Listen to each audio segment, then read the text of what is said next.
بسم اللہ الرحمن الرحیم۔ السلام علیکم۔ مشکلوں کو حل کرنے والا، وہ جو تمام مشکلات کو حل کرنے والا اور تمام مزاحمتوں کو دور کرنے والا ہے۔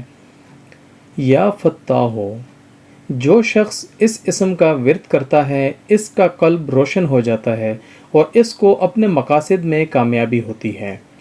اسم الفتاح کے معنی اور اس کے خواص یہ ہیں۔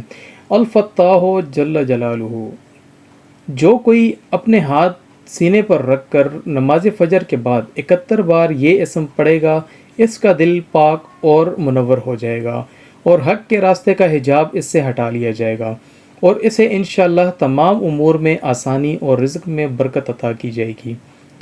اگر کن ذہن چینی کی رکابی پر اس کو لکھ کر زبان سے چاٹے تو ذہین ہو جائے گا۔ جو اسے 7 بار پڑھے گا دل کی تاریکی جاتی رہے گی۔ جو اسے بکثرت ورد رکھے اس کے دل کی کدورت دور ہو جائے گی اور فتوحات کے دروازے اس پر کھل جائیں گے۔ اللہ پاک ہمیں یا فتاحوں کا ورد کرنے کی توفیق عطا فرمائے۔ اللہ پاک ہم سب کی مشکلات آسان فرمائے اور اللہ پاک ہم سب پر اپنا کرم فرمائے۔ آمین۔ السلام علیکم ورحمۃ اللہ۔